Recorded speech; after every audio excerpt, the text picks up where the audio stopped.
కాంగ్రెస్ ను వీడి సొంతంగా పార్టీ పెట్టి కొన్ని విలువలకు కట్టుబడిన జగన్మోహన్ రెడ్డిపై కాంగ్రెస్ పార్టీ ఎటువంటి విషం కక్కిందో అందరికీ తెలిసిందే. జగన్ అధికార దుర్వినియోగం చేసి అక్రమాస్తులు సంపాదించారు అనే అభియోగంతో జగన్పై సిబిఐని ఉసిగొల్పింది కాంగ్రెస్. జగన్తో పాటు పలు శాఖలకు సంబంధించిన 8 మంది సీనియర్ ఐఏఎస్ అధికారులను కూడా ఇరికించారు.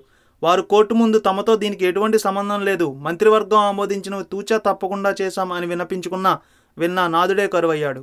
ఈ కేసులో సీనియర్ ఐఏఎస్ అధికారులు బీపీ ఆచార్య, శ్రీలక్ష్మి జైల్లో శిక్ష కూడా అనుభవించారు. శ్రీలక్ష్మి ఆరోగ్యం ఆ సమయంలో బాగా క్షీణించింది.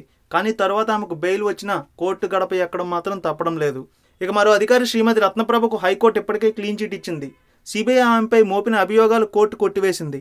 అంతేకాదు, సీక్రెట్గా మంత్రివర్గం తీసుకున్న నిర్ణయాలు అమలు చేయడం అధికారుల పని, అలా చేసినందుకు వీరిపై అభియోగాలు అంటూ అక్షంతలు వేసింది కోర్టు. ఇక మరో సీనియర్ సివిల్ సర్వెంట్ శ్యాంబాబుపై సిబిఐ మోపిన అభియోగాలను కోర్టు కొట్టివేసింది. దీంతో శ్యాంబాబు కూడా కేసుల చిక్కుల నుంచి బయటపడ్డారు.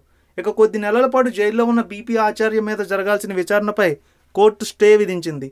ఇక మరో అధికారి ఆదిత్యనాథ్ దాసుకు కూడా హైకోర్టు ఊరట లభించింది. అయితే రత్నప్రభకు హైకోర్టు నుంచి విముక్తి రావడాన్ని సుప్రీంకోర్టు సమర్థించింది. ఇక మిగిలిన అధికారులు కూడా సిబిఐ కోరల నుంచి బయటపడనున్నారని తెలుస్తోంది. ఇప్పటికే జగన్ మీద వేసిన ఛార్జ్ షీట్లలో సింహభాగాన్ని కోర్టు కొట్టివేసింది. ఇక మిగిలినవి కూడా అదే బాట పడతాయంటున్నారు సీనియర్ అనలిస్టులు. ఈ వీడియో మీకు నచ్చినట్లయితే లైక్ చేయండి, షేర్ చేయండి. మరిన్ని అప్డేట్స్ కోసం మా జనహితం టీవీని సబ్స్క్రైబ్ చేయడం మాత్రం మర్చిపోకండి.